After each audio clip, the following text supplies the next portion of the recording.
Hai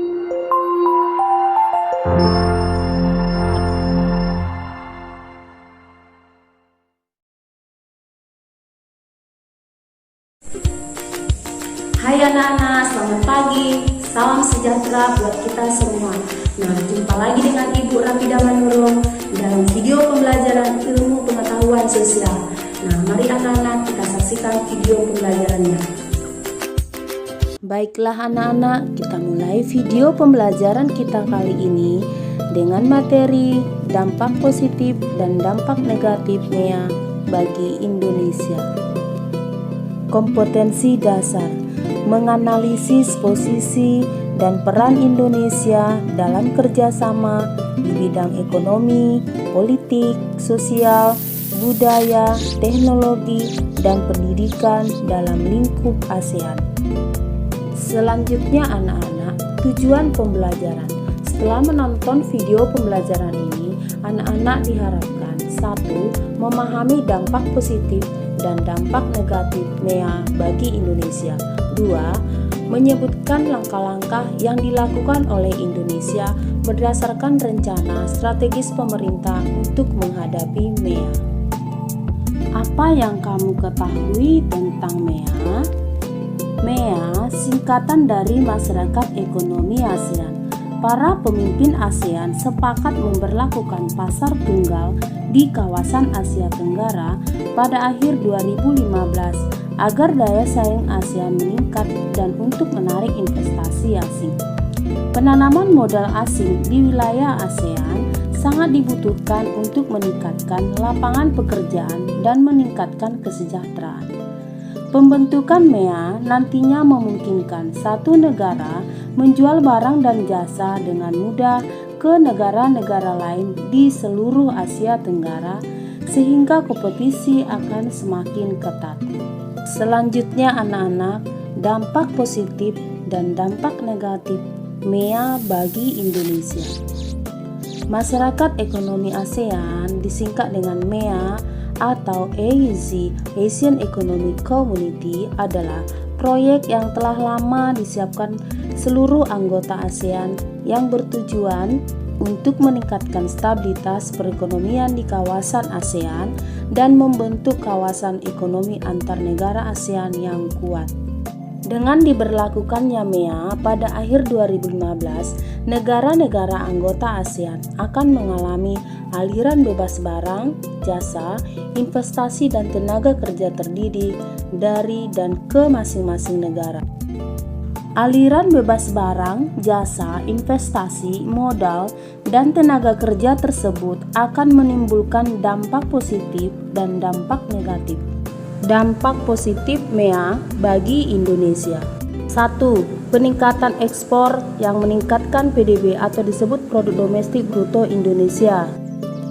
2. Terdapat kesempatan yang sangat besar bagi pencari kerja karena banyak tersedia lapangan kerja dengan berbagai kebutuhan keahlian. 3. Akses pergi ke luar negeri dalam rangka mencari pekerjaan menjadi lebih mudah, bahkan bisa jadi tanpa ada hambatan tertentu. 4. Menjadi kesempatan yang bagus bagi para wirausahawan untuk mencari pekerjaan terbaik sesuai dengan kriteria yang diinginkan. 5. Para tenaga kerja Indonesia juga dapat bekerja di negara anggota ASEAN dengan bebas dan sesuai dengan keterampilan yang dimilikinya. Dampak negatif MEA bagi Indonesia. 1. Dari sisi kompetisi, eksploitasi, ketenaga kerjaan, dan sebagainya. Kompetisi akan muncul karena banyaknya barang impor yang masuk ke Indonesia sehingga mengancam industri lokal dan terjadi persaingan dengan produk-produk luar negeri yang berkualitas. Eksploitasi dalam skala besar terhadap ketersediaan sumber daya alam oleh perusahaan asing yang masuk ke Indonesia dapat merusak ekosistem di Indonesia. Sementara dari sisi ketenaga kerjaan akan mengakibatkan tenaga kerja asing dengan mudah masuk dan bekerja di Indonesia sehingga mengakibatkan persaingan tenaga kerja yang semakin ketat. Guna mengurangi dampak-dampak yang dihasilkan oleh masyarakat ekonomi ASEAN atau disebut MEA, Indonesia perlu membuat langkah-langkah seperti sistem ekonomi nasionalisme atau merkantilisme.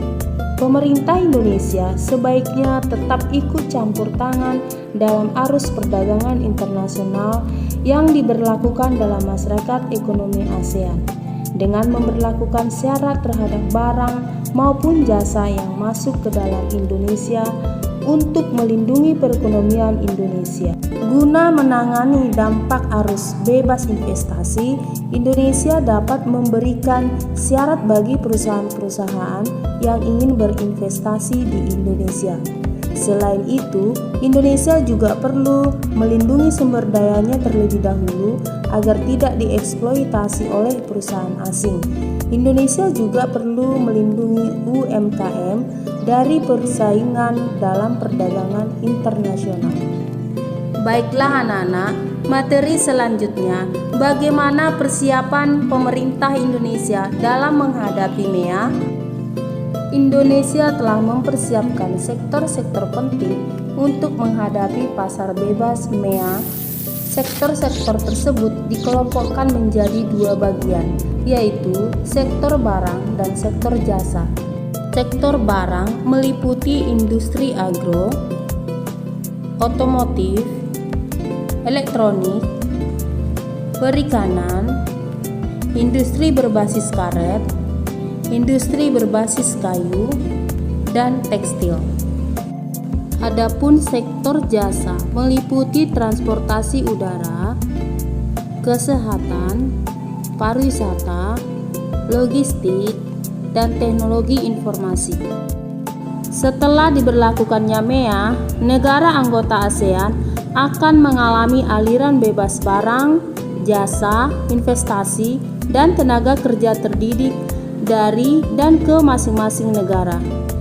Adapun hal yang perlu diberlakukan oleh Indonesia adalah Indonesia sebagai bagian dari komunitas ASEAN berusaha untuk mempersiapkan kualitas diri dan memanfaatkan peluang MEA, serta harus meningkatkan kapabilitas untuk dapat bersaing dengan negara anggota ASEAN lainnya sehingga ketakutan akan kalah saing di negara sendiri akibat terimplementasinya MEA tidak terjadi. Langkah-langkah yang telah dilakukan oleh Indonesia berdasarkan rencana strategis pemerintah untuk menghadapi MEA atau disebut AEC antara lain sebagai berikut. 1. Penguatan daya saing ekonomi. 2. Program Aku Cinta Indonesia. 3. Penguatan sektor UMKM. 4. Perbaikan infrastruktur. 5. Peningkatan kualitas sumber daya manusia. Dan yang keenam, reformasi kelembagaan dan pemerintahan. Contoh barang atau produk yang menjadi andalan Indonesia dalam menghadapi persaingan MEA adalah sebagai berikut. Kakao atau coklat, kopi, bakul dari bahan bambu, kain batik Indonesia,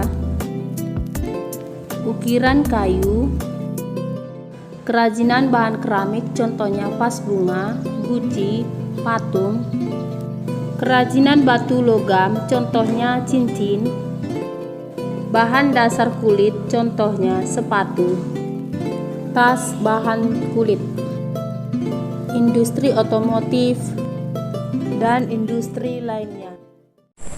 Demikianlah video pembelajaran kali ini, semoga ilmunya bermanfaat bagi anak-anak semuanya. Dan jangan lupa ikuti protokol kesehatan dengan cara cuci tangan, pakai masker, jauhi keramaian.